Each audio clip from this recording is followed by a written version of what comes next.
बिस्मिल्लाहिर्रहमानिर्रहीम। अस्सलाम वालेकुम बच्चों, कैसे हैं आप लोग? जी बेटा, तो हमारी एक्सरसाइज थी 12.1। आज हमने क्वेश्चन नंबर 2 से स्टार्ट करना है। सबसे पहले हम क्वेश्चन पढ़ लेते हैं। चैप्टर आपको पता ही है कि हमारा इंफॉर्मेशन हैंडलिंग हम पढ़ रहे हैं।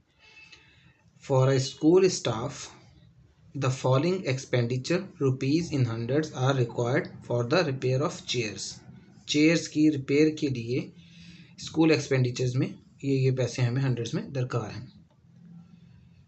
145, 152, 153, 156 ये सारे नंबर्स लिखे हुए हैं। ठीक है, ये आपके पास ये सारा आ गया। ठीक है, डेटा ये prepare a frequency distribution by tally bar method by taking number of classes 8। Also write down what are the frequencies of the last 3 classes.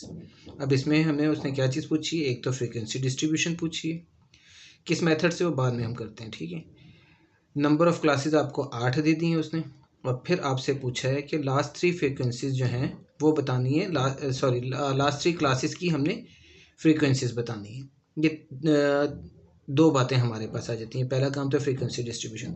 अब अगर आप क्वेश्चन की शक्ल देखें तो आपके तोते उड़ जाएंगे। ठीक, यानी होश उड़ जाएंगे आपके, क्योंकि ये क्वेश्चन देख के तो आपको बहुत ही अजीबोगरीब लगेगा। अभी तक हमने इस तरह का क्वेश्चन कोई डिस्कस ही नहीं किया था, लेकिन ये इंतहाई आसान क्वेश्चन है, बहुत आसान, सिंपल सा क्वेश्चन, थोड़ा छोटा क्वेश्चन, लेकिन टाइम कंज्यूमिंग।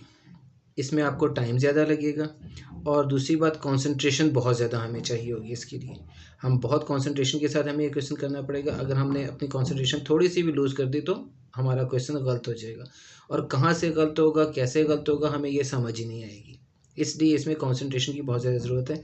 इसकी एग्जांपल भी मैं आपको भी दे दूंगा। जब मैं खुद कर रहा था क्वेश्चन तो मैंने भी इसको 2 बार गलत किया था। ठीक है, अब फ्रीक्वेंसी डिस्ट्रीब्यूशन हमने बनानी है, जो मैंने आपको अपने लास्ट लेक्चर में, यानी पहला जो लेक्चर था इस चैप्टर का, उसमें मैंने आपको सारी डिटेल उसके बारे में बता दी थी कि फ्रीक्वेंसी डिस्ट्रीब्यूशन के लिए हमें जिन चीज़ों की ज़रूरत होती है वो चीज़ें हमारे पास होती हैं। एक रेंज होती है, रेंज का फॉर्मूला हमने पढ़ा था maximum value minus minimum value, यानी X maximum minus x minimum, X यानी वैल्यू जो डाटा आपको दिया हुआ उसके अंदर से लेनी है। दूसरी चीज़ थी साइज़ ऑफ क्लास, जिसका फॉर्म होता है range of number of classes, या नंबर ऑफ़ क्लासेस दी हुई हैं तो range over size of the class. अब आपको मैंने कहा था इन दोनों में से कोई एक चीज़ वो आपको देगा, तो नॉर्मली ज़्यादातर देगा वो नंबर ऑफ़ क्लासेस आपको दे देगा। जैसे कि इस क्वेश्चन में भी उसने नंबर ऑफ़ क्लासेस आपको 8 दे दी है, तो हम उसकी मदद से आराम से ये वाला फॉर्मूला नहीं, ये वाला फॉर्मूला अप्लाई होगा ज़्यादा, range over number of classes, क्योंकि नंबर ऑफ़ क्लासेस आपको दे दी हैं उसने, तो साइज़ ऑफ द क्लास हम मालूम कर सकते हैं।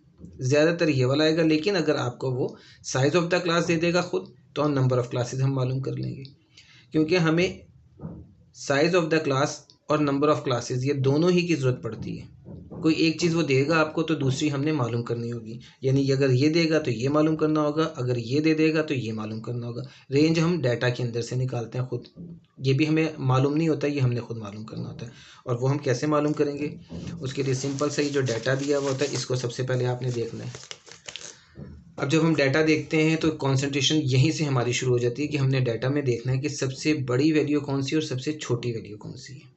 अब यहाँ पे आपने बहुत गौर से इसको देखना है, देखते हुए जाना है हमें कि सबसे छोटी वैल्यू कौन सी मिलती है इसमें। ठीक है, इसमें जो सबसे छोटी वैल्यू है वो है 144, जो कि मैंने एक दफ़ा ली थी 145, जिससे क्वेश्चन मेरा गलत हो गया था। और इसमें जो सबसे बड़ी वैल्यू है वो है 167, यानी ये 147 ये सबसे छोटी वैल्यू है, और उसके बाद में है 167, ये 167 जो सबसे बड़ी वैल्यू है। तो ये आपको रेंज मिल जाएगी यहाँ से, यानी maximum value minus minimum value हम करेंगे तो हमें रेंज मिल जाएगी। ठीक है, जैसा कि यहाँ पे हम देखते हैं।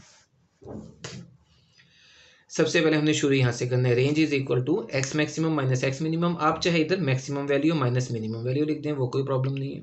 ये आपने सबसे बड़ी वैल्यू लिखी 167 माइनस 144, देखिए मैंने 145 लिया हुआ था, जिसकी वजह से यहाँ पे वो फिर 22 हो गया था, जबकि ये आ रहा है 23। रेंज आ गई 23।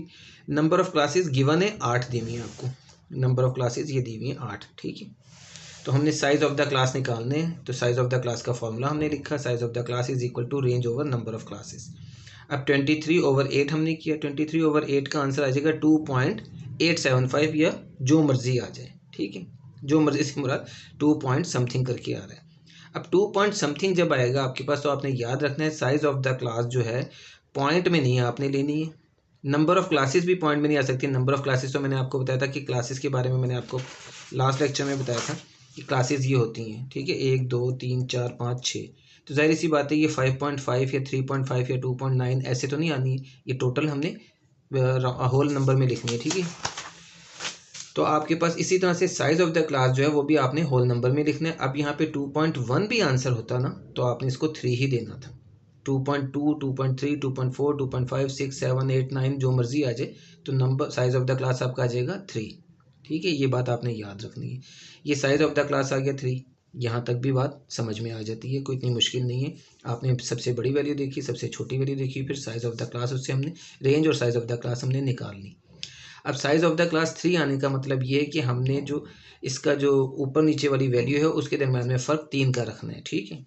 जो कि मैंने आपको बताया था साइज ऑफ द क्लास भी लास्ट लेक्चर में कि ये होता है साइज ऑफ द क्लास, ऊपर नीचे वाली का डिफरेंस।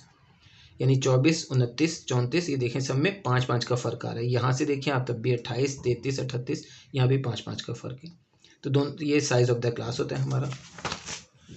अब हमने फ्रीक्वेंसी डिस्ट्रीब्यूशन हेडिंग दे दी, क्योंकि अब हमारी फ्रीक्वेंसी डिस्ट्रीब्यूशन आगे बनना शुरू हो जाएगी। अब इसको बनाने के लिए आप देखें, सबसे पहले मैंने अब गलती यहाँ पे यही कर दी थी, क्योंकि पहले मैंने 145 लिखा था, उसी से मैं लेके चल रहा था। अब मैंने क्या करना है, 144 है सबसे छोटा नंबर, मैंने 144 से शुरू किया। आप इसे 143 से भी शुरू कर सकते हैं, ज़्यादा एक्यूरेसी के लिए कि हमें कोई गलती ना हो जाए, तो हम एक वैल्यू पीछे से भी शुरू कर सकते हैं, इससे कोई प्रॉब्लम नहीं होगा, ठीक है। तो 143 या 144, वरना जो नंबर है लास्ट आपका आप उसी से शुरू करें। 144 आप ऊपर लिखेंगे, फिर यहाँ नहीं आपने कुछ लिखना, अभी आपने यहाँ लिखना है नीचे 147, फिर 150, फिर 153। देखें 3 3 का फ़र्क आता जा रहा है। ये 144 से 147 3, ये साइज़ आ गया। ये 147 से 153 साइज़ आ गया, 153 3, सबका साइज़ एक ही जैसा होगा। तो 44 47 50 53 56 59 62 65। अब मैं 65 पे आके रुक जाऊंगा। उसकी वजह कि अब आपको कैसे पता चलेगा 65 पे आपने रुकना है, क्योंकि आप देखें ये 67 यानी मैक्सिमम वैल्यू के करीब है। दूसरी बात ये कि आप इसकी नंबर ऑफ़ क्लासेस गिन सकते हैं, उसने 8 कही थी, तो आप देखेंगे 1 2 3 4 5 6 7 और ये 8, यहाँ पे 8 हो रही हैं, तो आपने यहाँ पे रुक जाना है। और आपके पास ऑप्शन आपको बता दी कि आपके पास मैक्सिमम वैल्यू 167 है, तो 165 167 के करीब है, तो हमने यहाँ पे रुक जाना है। अगर हम आगे भी बना लेंगे तो हर्ष तो कोई नहीं है, लेकिन हमें फ़ायदा उसका कोई नहीं है, वो मैं आपको बाद में बताऊँगा। तो खैर ये आपने बना लिया टेबल। अब उसके बाद आपने क्या करना है, यहाँ वाली वैल्यू जो आपने लिखनी है वो इससे एक कम लिखनी है। इससे 147 है ना यहाँ, तो यहाँ लिखना है 146। आगे आप उसी तरह से शुरू कर दो, 149, फिर 152, फिर 155। अब देखिए ऑटोमेटिकली क्या हो रहा है, जब आपने यहाँ एक कम लिखी और आगे 3 3 का फ़र्क आप देते जाओ, क्योंकि साइज़ ये वाला और ये वाला सेम होता है 3 का। 46 49 52 55।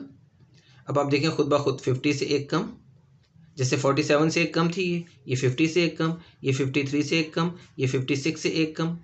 और इसको भी आप देख लें, आप इसको आप कंप्लीट कर लें, 158 161 164 एंड 167। अब आप देखें आपकी लास्ट वैल्यू खुद ब खुद 167 आ गई है। आपकी जो मैक्सिमम वैल्यू थी यानी 167, वो लाजमी इस क्लास के अंदर मौजूद होनी चाहिए। अगर बिलफर्ज यहाँ आता 166, तो इसका मतलब था कि आपकी एक क्लास और बननी है जिसमें 167 आ जाए। तो यहाँ पे तो ऐसा नहीं होगा, क्योंकि नंबर ऑफ़ क्लासेस उसने 8 कही हुई थी, तो 8 बननी है हमने, तो 8 ही बनेंगी, 9 नहीं बनेंगी ये, ठीक है। तो ये 8 बन गई। अब यहाँ देखिए आपके पास मिनिमम वैल्यू 144 वो भी आ गई है, और मैक्सिमम वैल्यू 167 वो भी आ चुकी है, ठीक है। ये तो आपने बना ली, इसको हम कहते हैं क्लास लिमिट्स। क्लास लिमिट्स और क्लास इंटरवल एक ही चीज़ होती है, और उसमें ये डिफरेंस होता है कि यहाँ पे ये दोनों सेम नहीं होते, इन दोनों में एक नंबर का फ़र्क होता है, हमेशा हमेशा एक नंबर का फ़र्क आएगा, ये आपने याद रखना है, ठीक है। यहाँ तक भी बात इतनी मुश्किल नहीं है, आसानी से होगी, ठीक है। सिर्फ आपने याद रखना है आपने स्टार्ट कहाँ से करना है, क्योंकि ये सबसे इंपॉर्टेंट चीज़ है। आपको अगर ये नहीं पता चलेगा कि आपने स्टार्ट कहाँ से करना है तो आप फंस जाओगे। और उसके बाद आपको साइज़ ऑफ द क्लास क्या लेना है, वो साइज़ ऑफ द क्लास जो आपका निकला हुआ है 3, वो आपने ये 3 साइज़ ऑफ द क्लास लेना है। तो 44 के बाद ज़ाहिर है 3 का डिफरेंस आएगा, तो 47 ही आएगा, क्योंकि 147 में से 144 माइनस करें तो 3 आता है। तो 44 3 47, 47 3 50, 50 3 53, इस तरह से करके आपने इधर आ जाना है। और जब यहाँ आना है तो यहाँ पे एक कम करके उसी तरह से 3 3 का फ़र्क लेके आप लिखेंगे तो ऑटोमेटिकली इससे एक कम वैल्यू ये आती जाएगी। ठीक है, ये आपको नज़र आ रहा है। यहाँ तक करने के बाद अब आपका असली इम्तिहान शुरू होता है, जो ज़्यादा अब यहाँ पे आपको मज़ीद कंसंट्रेशन की ज़रूरत है। मैं तो इस कंसंट्रेशन से पहले ही गलती कर दी छोटी बड़ी वैल्यू लेने में ही। ठीक है, छोटी वैल्यू ही मेरे से गलत हो गई, तो आपको इसी चीज़ का ख्याल करना है। अब आ जाते हैं हम इसमें, हमने आगे फ्रीक्वेंसी कैसे निकालनी है। टेली मार्क्स को मैं बाद में बताता हूँ, फ्रीक्वेंसी इसकी कैसे निकालनी है। फ्रीक्वेंसी मैंने आपको बताया था पहले लेक्चर में कि तादाद को हम कहते हैं। ठीक है, अब ये आप यूँ ही समझ लें कि ये 144 से 146 तक के नंबर्स हैं। ठीक है, जो उसने कहा था एक्सपेंडिचर्स दिए हुए, रुपए ले लें आप या नंबर्स ले लें, आप जो मर्ज़ी आप जहन में बिठा लें। मतलब ये है कि 144 से लेके 146 तक के नंबर कितने स्टूडेंट्स के हैं। ठीक है, वहाँ पे उसने चेयर के एक्सपेंसेस दिए हुए ना, आपको मैं समझाने के लिए कह रहा हूँ, इससे आपको ज़्यादा बेहतर ज़रा क्लियर हो जाएगा। 144 से 146 तक के नंबर 3-4 स्टूडेंट्स के आए हुए। अब वो हमें कैसे पता चलेगा, वो हमें ये डाटा बताएगा। हमने इस डाटा में आना है और यहाँ पे हमने देखना है 144 से 146 तक की कितनी वैल्यूज़ हैं। 144 के अंदर 145 एक वैल्यू ये आ गई, फिर उसके बाद में 146 एक वैल्यू ये आ गई, 2 हो गई। उसके बाद में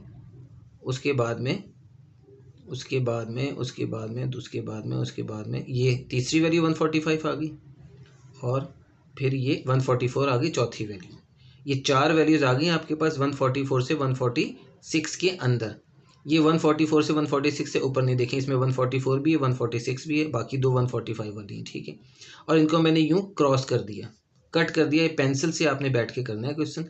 ये कट क्यों किया है, क्योंकि ये वैल्यूज़ अगर आप कट कर देंगे तो आपको नेक्स्ट गिनने में आसानी रहेगी जब मैं आपको 147 से 149 तक की वैल्यू ढूंढने के लिए कहूँगा। इसलिए हमने इनको पहले कट कर देना है पेंसिल से। और ये 4 वैल्यूज़ हैं तो मैंने यहाँ पे फ्रीक्वेंसी लिख देनी है, इसके सामने 4, ये आ गया। अब 147 से 149 तक की वैल्यूज़ मैं ढूंढूंगा जो कि 3 है। ये तो मुझे पता है ना, आपको नहीं पता। ठीक है, 147 से 149। अब 147 से 149 वो देखें जी, ये आ गई 147 एक, 148 दूसरी, और 149 या 149 ही है। अब ज़रूरी नहीं कि 149 हो, 148 भी हो सकता है, 149 बेशक ना ही हो, ज़रूरी नहीं कि हो 149, क्योंकि कुछ वैल्यूज़ नहीं भी हैं। तो खैर ये 1 2 और ये तीसरी वैल्यू, ये 3 आ गई। अब इन 3 को मैंने फिर कट कर देना, लेकिन इसको मैंने दूसरी तरह से कट किया ताकि ना मेरी वैल्यू मिक्स ना हो, क्योंकि अगर क्वेश्चन गलत भी हो रहा होगा तो मुझे पता चल जाएगा इस वजह से कि मैं इसको इस तरह से कट कर रहा हूँ। ठीक है, इसको मैंने इस तरह से कट किया और इनको मैंने इस तरह से कट कर दिया यूँ करके, ताकि दोनों अलग अलग नज़र आ जाएं मुझे, कि अगर मेरी कोई मिस्टेक आखिर में मुझे मिलती है, नज़र आती है कोई मिस्टेक, तो मैं आसानी से उसको दोबारा चेक कर सकता हूँ कि मैंने कौन सी वैल्यू मिस कर दी। तो ये कटिंग कर दी इस तरह से।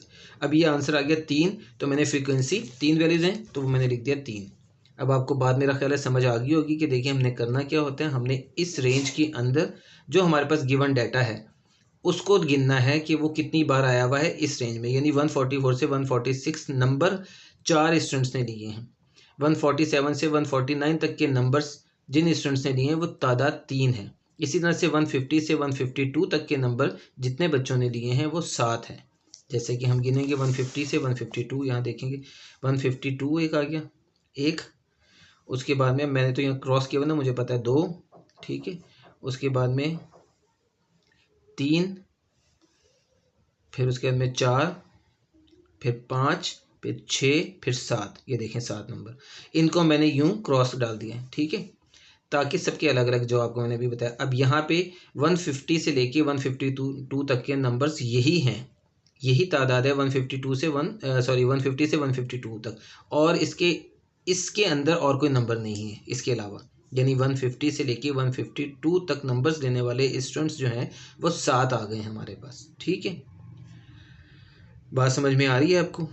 इंशाल्लाह आ रही होगी। ठीक है, क्रॉस करके हमने इस तरह से इसको लिख दिया, तो ये 150 से 152 तक के नंबर्स आ गए हमारे पास 7।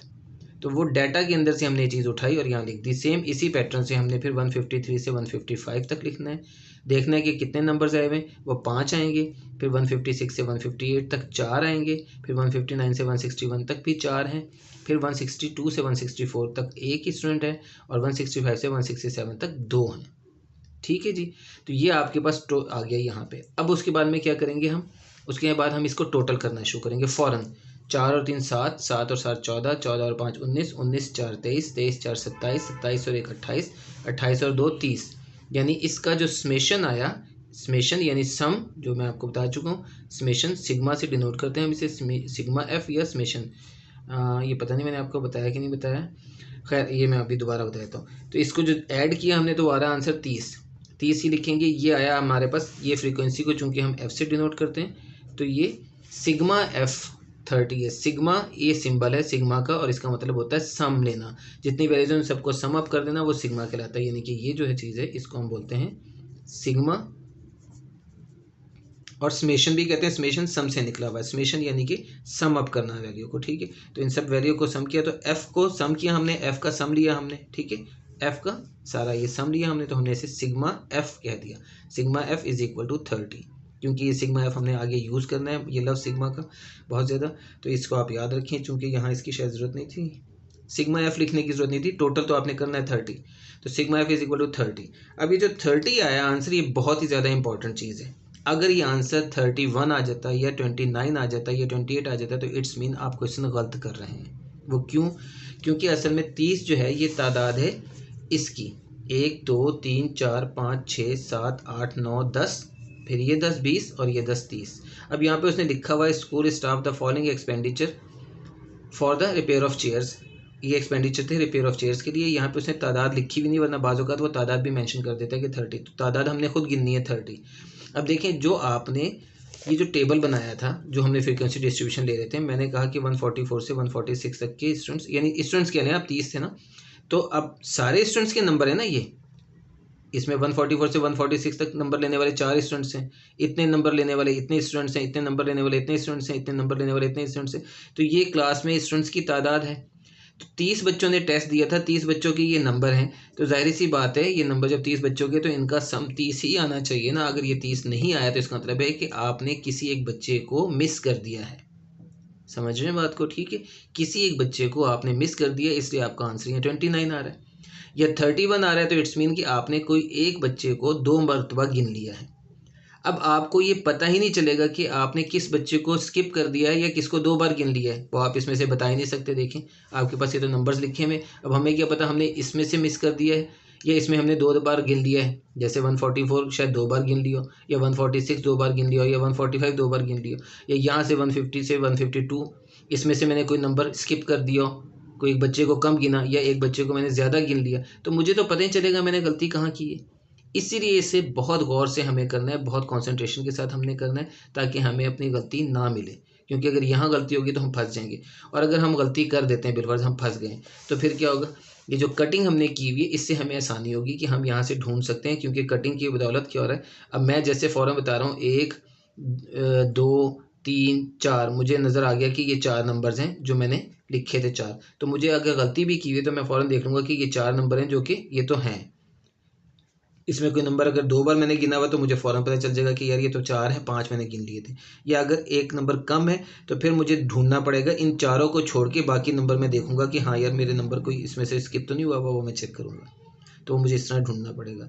तो बाकी मैंने कटिंग नहीं की हुई, बाकी मैंने गिन गिन के सारे खुद ब खुद अपने आप लिख दिए थे। 7 तक मैंने आपको यहाँ तक दिखा दिया कि कैसे मैंने कटिंग कर करके उसको निकाला हुआ है। आगे सारे नंबर्स मैंने गिन गिन के उसको अपने आप कैलकुलेट कर करके लिखा है, ठीक है।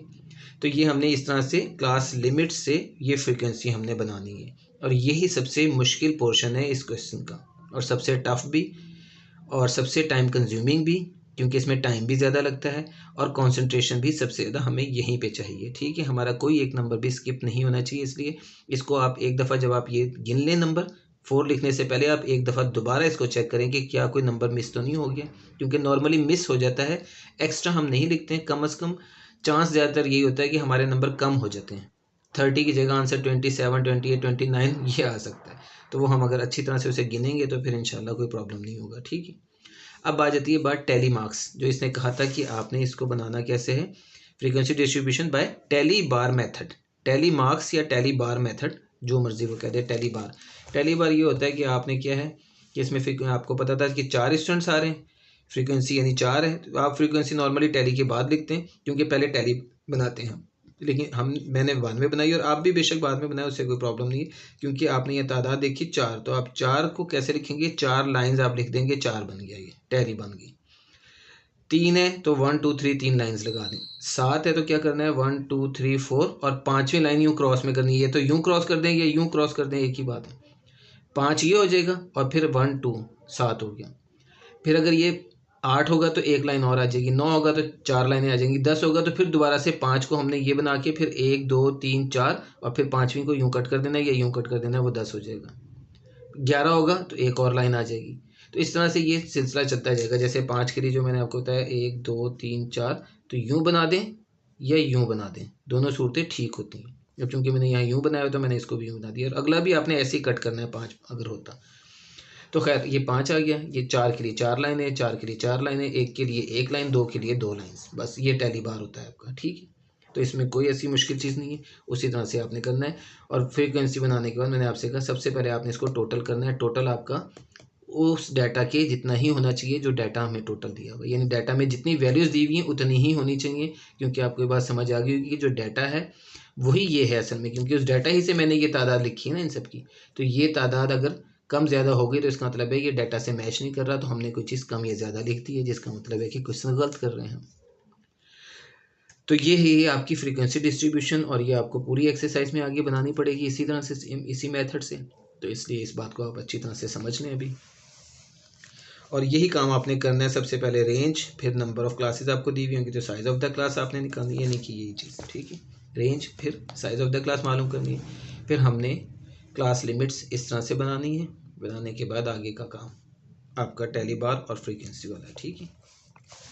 तो ये हमारा क्वेश्चन नंबर 2 सॉल्व हो जाता है। सेम इसी तरह से अब हम आ जाते हैं क्वेश्चन नंबर 3 पे। इसमें लिखा हुआ है given below are the weights in kg of 30 students. देखिए अब यहाँ 30 उसने दे दी तादाद, यानी कि ये जो नंबर ऑफ स्टूडेंट्स हैं, ये जो डाटा दिया हुआ है ये 30 स्टूडेंट्स का डाटा है, और ये उनके वेट्स हैं of a high school taking 6 as a number of classes. अब देखें नंबर ऑफ क्लासेस आपको फिर दे दी, 6 है number of classes. Prepare a frequency and table and construct a frequency polygon. Frequency polygon बाद में बात करते हैं, पहले आपका फ्रीक्वेंसी टेबल यानी फ्रीक्वेंसी डिस्ट्रीब्यूशन। फ्रीक्वेंसी टेबल का मतलब भी फ्रीक्वेंसी डिस्ट्रीब्यूशन की सेम उसी मेथड से हमने जाना है। फिर नंबर ऑफ आपने यहाँ पे सबसे पहले रेंज निकालनी है। रेंज के लिए आपको सबसे बड़ी और सबसे छोटी वैल्यू चाहिए, तो इसमें सबसे बड़ी वैल्यू है 44 और सबसे छोटी वैल्यू है 15, यानी कि सबसे ज़्यादा वेट जिस बच्चे का है वो है 44 kg और जिस बच्चे का सबसे कम वेट है वो है 15 kg। तो इन दोनों का डिफरेंस लिया तो वो आ गया 29। तो ये रेंज आ गई आपकी। नंबर ऑफ़ क्लासेस उसने दी हुई आपको 6, तो हमने ये 6 लिख दिया। अब हम साइज़ ऑफ द क्लास निकालते हैं। साइज़ ऑफ द क्लास हम निकालने के लिए 29/6 करेंगे तो ये 4.83 आता है, जिसका मतलब मैंने आपको बता दिया कि आपने 5 लिखना है। तो साइज़ ऑफ द क्लास 5 मिल गया हमें। अब फ्रीक्वेंसी टेबल हम बना रहे हैं या फ्रीक्वेंसी डिस्ट्रीब्यूशन, जो मर्ज़ी आप लिख दें। उसी तरह से आपने क्लास लिमिट्स बनाना शुरू की। सबसे छोटी वैल्यू थी 15, देखिए 15, तो 15 से आपने सबसे पहले आपने यहाँ लिखना है 15, ठीक है। ये आपने 15 लिखा, और अब आपको पता है कि साइज़ ऑफ द क्लास 5 है। साइज़ ऑफ द क्लास हमारे पास 5 है, ठीक है। तो क्लास लिमिट्स हमारे पास कैसे बनेगी, 15 फिर 5 20, 20 5 25, 30 35 40, और 40 पे मैं रुका क्यों, क्योंकि 1 2 3 4 5 6, एक तो 6 क्लासेस बन रही है, दूसरी बात ये कि 40 जो है वो 44 के करीब है, जो मैक्सिमम वैल्यू है।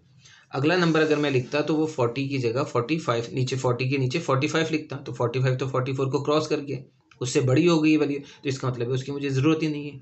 क्योंकि अगर देखिए मैं यहाँ 45 लिख दूँ और यहाँ 49 होगा फिर, तो 45 और 49 के दरमियान तो कोई वैल्यू ही नहीं है, क्योंकि आपकी मैक्सिमम वैल्यू ही 44 है। 44 kg से ज़्यादा तो किसी बच्चे का वज़न ही नहीं है। अगर मैं यहाँ 45 से 49 का कोई क्लास बना भी दूँ तो 45 kg की और से लेके 49 kg तक का एक भी बच्चा नहीं है, तो आपका आंसर तो ज़ीरो आएगा, तो हमें वो करने की ज़रूरत ही नहीं है, इसलिए वो हम करेंगे नहीं। इसीलिए हम यहाँ पे 40 पे रुकेंगे, यानी कि लास्ट वैल्यू हमारी 44 आ जाएगी यहाँ पे, क्योंकि जब 15 लिखा है और ये 20 25 30, तो ये 20 से छोटी वैल्यू 19 आएगी, और 19 में आप 5 जमा करते जाएँ तो आपके पास नीचे 19 और 5 24, 24 और 5 29, 29 और 5 34, 34 + 5 39, 39 + 5 44, 44 पे आपने रुक जाना है, क्योंकि आपका क्लासेस भी पूरी हो गई और आपकी मैक्सिमम वैल्यू भी यहाँ पे 44 आ गई, ठीक है। आगे का वही मेथड है। 15 से 19 तक के आपने बच्चे ढूंढने, कितने बच्चे हैं, वो हैं 2, 15 से 19 तक के, ठीक है। अब आप यहाँ से देखेंगे 15 से 19, 15 1 ये आ गया, ये देखिए ये 1 आ गया। उसके बाद में 15 से 19 के दरमियान आपने गिनना है, यहाँ से देख लिया 15 से 19 के दरमियान, 15 से 19 के दरमियान में कोई 15 से 19 के दरमियान में 15 से 19 की ये आ गया 18, 15 से 19 के दरमियान में, तो ये 2 बच्चे आ गए आपके पास, यहाँ पे 2 आंसर आ गया इसका, ठीक है। उसके बाद में आपने देखना है 20 से 24, 20 से 24, ठीक है, 20 से 24 हम देखते हैं, 20 से 24, 24 एक ये आ गया, 1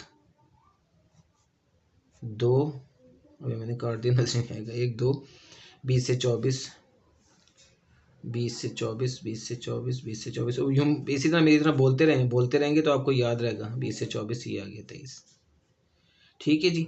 तो 1 2 3 3 स्टूडेंट्स हैं जो कि 20 से 24 के दरमियान के, 20 केजी से 24 केजी के दरमियान के वेट वाले हैं, बाकी कोई नहीं है।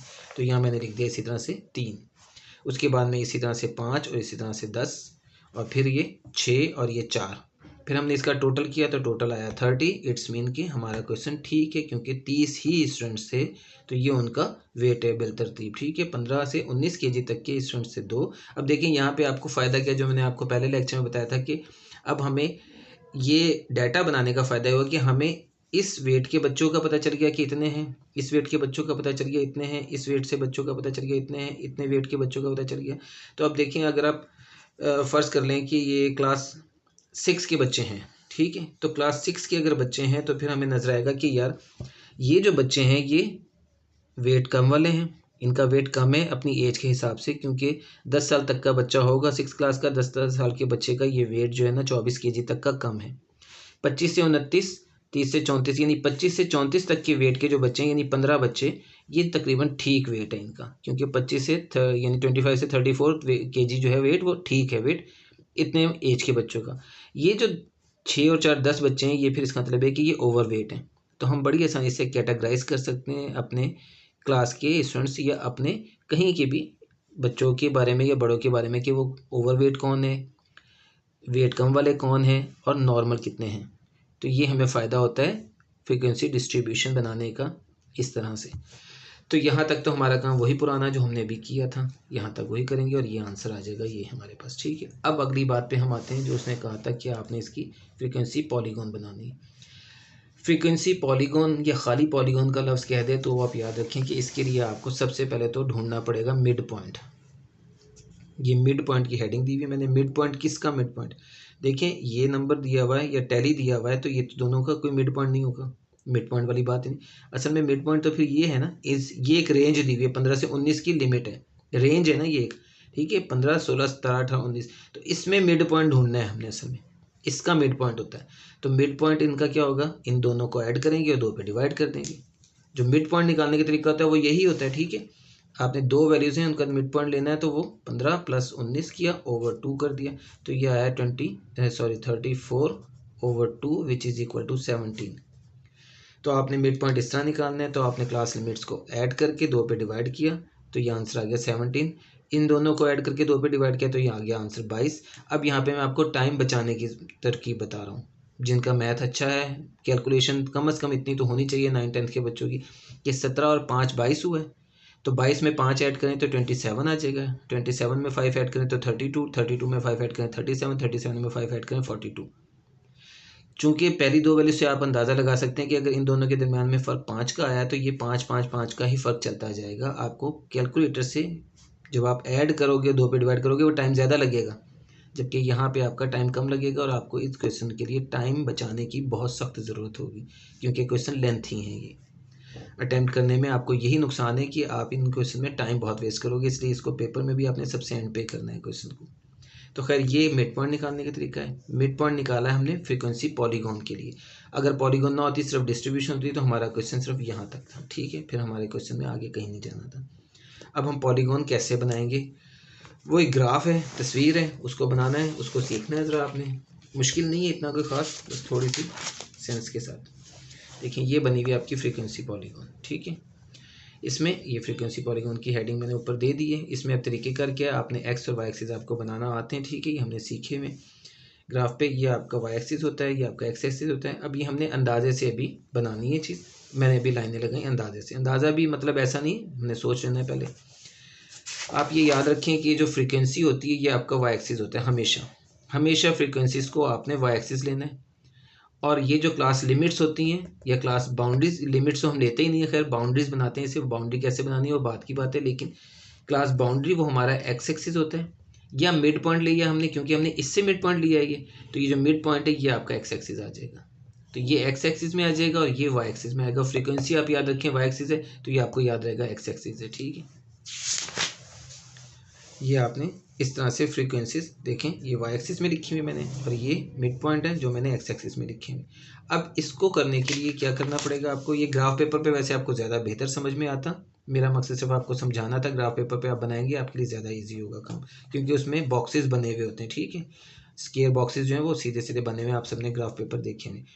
अब इसको करने के लिए आपने सबसे पहले देखना है कि फ्रीक्वेंसी की आपके पास तरतीब क्या है, 2 है मिनिमम और 10 है मैक्सिमम, यानी 2 से लेके 10 तक के नंबर हैं आपके पास, ठीक है, फ्रीक्वेंसी जो है। अब इसमें ये भी होता है कि बाज़ औक़ात ज़्यादा बड़े नंबर आ जाते हैं तो हमने ख्याल उस चीज़ का भी रखना पड़ता है। इसे ऐसे मिड पॉइंट आप देखते हैं तो मिड पॉइंट में तो 5-5 का फ़र्क है, सीधे सीधे से चल रहे हैं, और इसमें तरतीब के साथ ये सबसे पहले सबसे छोटा ये 17 है और सबसे बड़ा 42 ही है। तो हैं भी 1 2 3 4 5 6 नंबर हैं, क्योंकि 6 क्लासेस हैं तो 6 नंबर हैं और 6 ही हैं, तो इसलिए मैंने जब एक्स एक्सिस वाई एक्सिस बनाए तो मैंने कोई बहुत बड़ी लाइन नहीं लगाई ये वाली, मुझे पता था 6 वैल्यूज़ मुझे चाहिए, तो उस हिसाब से मैंने 1 2 3 4 5 6 लाइनें ये बन गई, तो अब मैंने इसकी 8-9 लाइनें बना ली हैं ताकि मैं आराम से उसको बड़ा सा फिगर को बना लूँ। तो मैं फ्रीक्वेंसी जब लिखूँगा तो मैं क्या करूँगा, मैंने ये नहीं कर देना कि मैं यहाँ से जो फ्रीक्वेंसी लिखी हुई है 2 3 5 10 6 4 इस तरह से लिखूँगा, ऐसे कुछ नहीं होता। आपने इसको सिर्फ देखना है कि कम से कम 2 है और ज़्यादा से ज़्यादा 10 है, तो क्या मैंने अपने आप एक स्केल मुंतखब कर लेना है जहन में अपने आप कि मैं 2-2 का स्केल ले लूँ, यानी कि जो स्केल है मेरे पास वो फ्रीक्वेंसी का वो यूँ बनेगा कि पहली वैल्यू मैं लूँगा 2, जो सबसे छोटा नंबर था वो मैंने 2 लिया, ये एक एक लाइन, तो पहला बॉक्स जो है वो 2 के बराबर आ गया, तो उसके बाद जब यहाँ से यहाँ तक का डिफरेंस 2 लिया आपने, तो उसके बाद 2, उसके बाद में फिर 2 4 हो गया, फिर 2 6 हो गया, फिर 2 8 हो गया, फिर 2 10 हो गया, फिर 2 12 हो गया। मैं यहाँ 12 तक बना लूँगा, 10 मैक्सिमम वैल्यू थी, 12 तक लिख लूँगा ज़्यादा ज़्यादा बस, ठीक है। लेकिन फ़र्क याद रखें, अब अपने से सेम फ़र्क के साथ आपने आगे जाना है, इसमें सेम फ़र्क के साथ, ये नहीं करना कि 2 और 2 के बाद आप यहाँ पे 3 लिख दें, यहाँ पे 4 लिख दें या 5 लिख दें, 2 3 4 5 6 7 8 9 10 वो भी ठीक था, सब में एक एक का डिफरेंस आता, ये डिफरेंस एक जैसा आना चाहिए, ठीक है। अगर आपने 2 लिया है, यहाँ पे 6 लिया है, तो यहाँ पे 10 लेंगे, यहाँ पे 14 लेंगे, यहाँ पे 18 लेंगे, यहाँ पे 22 लेंगे। जैसे कि अगर मुझे ज़्यादा बड़ी वैल्यू चाहिए होती, मेरी वैल्यू 20 तक होती, तो मैं 2 से अगर शुरू करता, 2 के बाद यहाँ से लेके 2 पे, एक तो मैं 2 से शुरू नहीं करता, फिर 2 से अगर मैं शुरू करता तो 2 4 6 एक ही जैसा फ़र्क लेता, लेकिन अगर मेरे पास इस तरह से होता कि 6 बड़ी वैल्यू होती तो 2 6 10 14 इस तरह से मैं कर लेता उसे, ठीक है।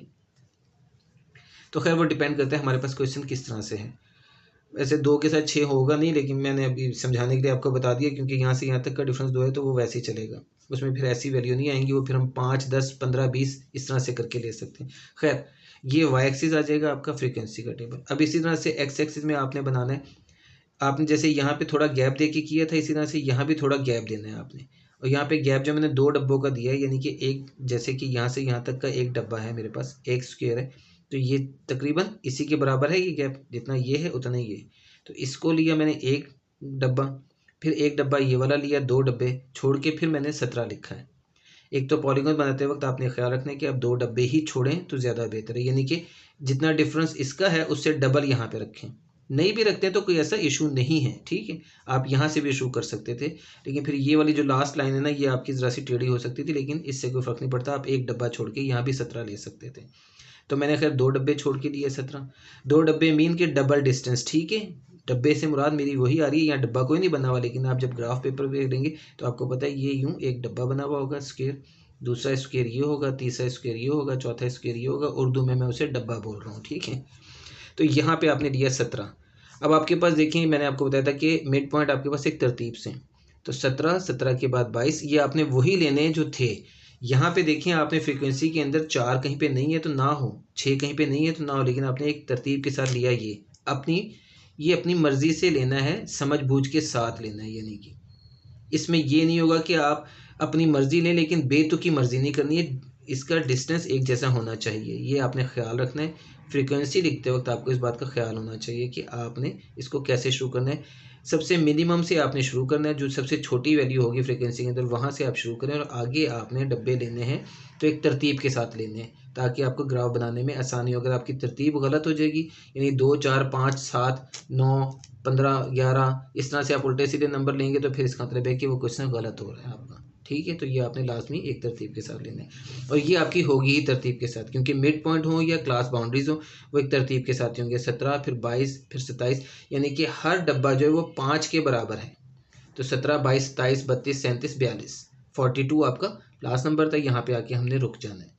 ये रुकने के बाद अब आगे का हमारा काम बिल्कुल सिंपल सा है, फिर कोई मुश्किल चीज़ नहीं है।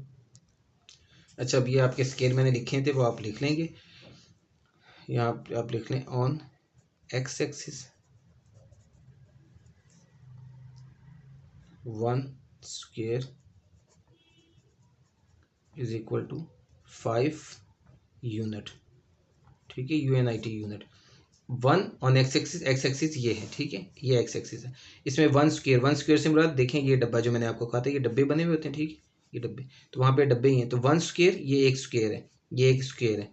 इस सब में हमने 5 5 का फ़र्क लिया हुआ है। तो 5 यूनिट, यूनिट मीन आपने यूनिट मीन सेंटीमीटर मीटर की बात नहीं है। जो भी चीज़ है ये किलोमीटर दिया हुआ, मीटर दिया हुआ, सेंटीमीटर दिया हुआ, आपने सिर्फ यूनिट लिखना है कि 5 का यूनिट है ये।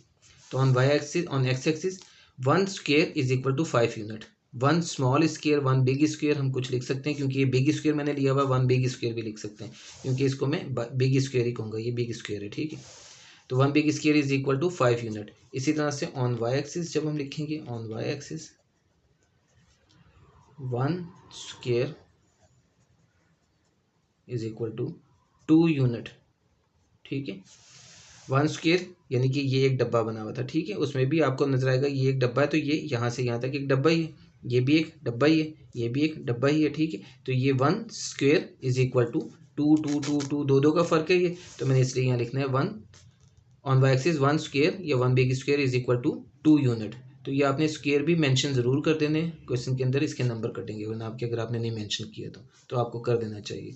तो खैर ये आपने इस तरह से जब बना लिया, अब इसके बाद में आपने पीछे अपने जो फ्रीक्वेंसी डिस्ट्रीब्यूशन बनाई हुई थी वहाँ पे आप आना है और वहाँ से आपने आगे काम करना है।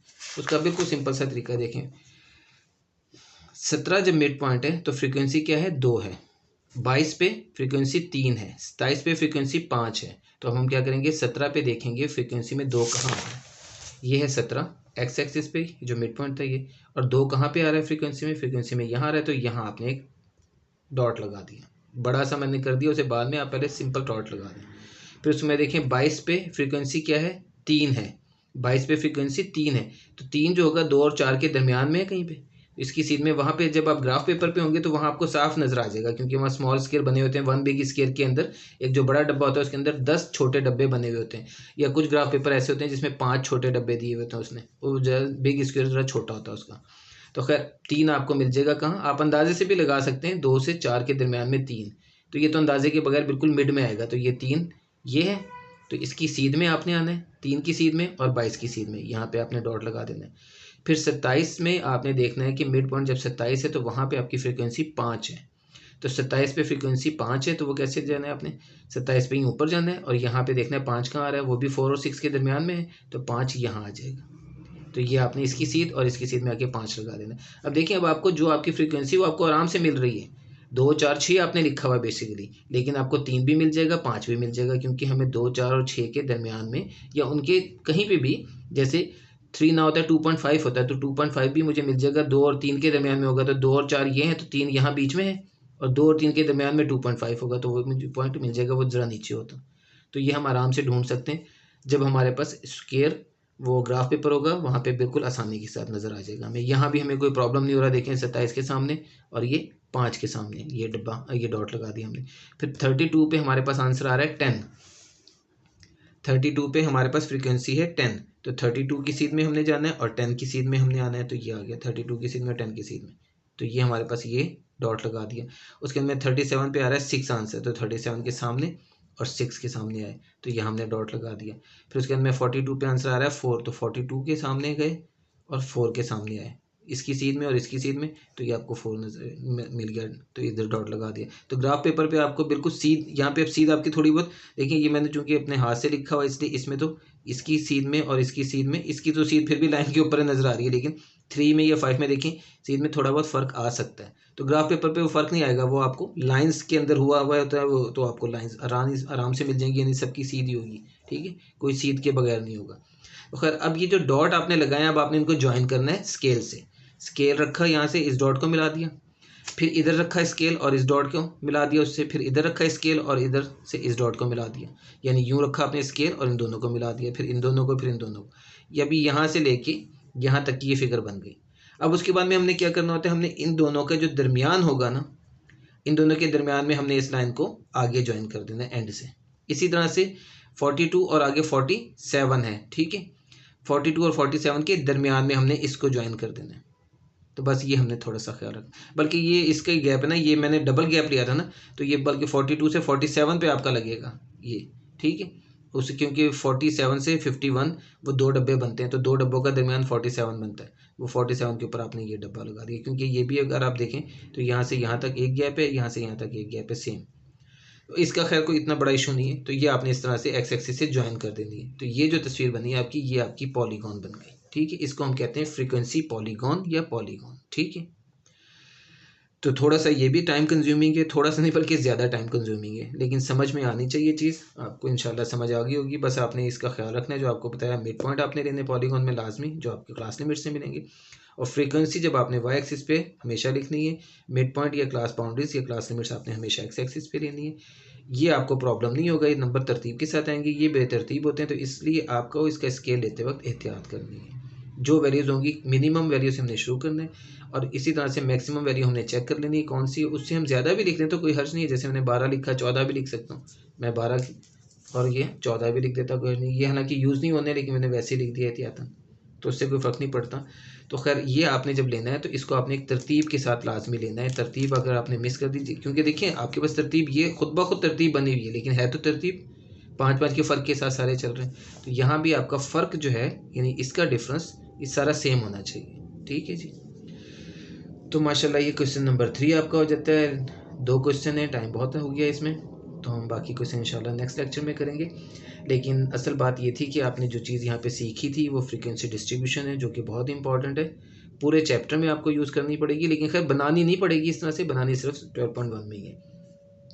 और पॉलीगॉन भी आपने, फ्रीक्वेंसी डिस्ट्रीब्यूशन और पॉलीगॉन बनाना आपने सीख लिया, अब सिर्फ और सिर्फ हिस्टोग्राम रह गई है, वो भी इसी तरह से तकरीबन बनेगी, उसमें हमें क्लास बाउंड्रीज की ज़रूरत पड़ेगी, वो इंशाल्लाह नेक्स्ट लेक्चर में, ठीक है जी। मुझे दीजिए इजाज़त, अल्लाह हाफिज़।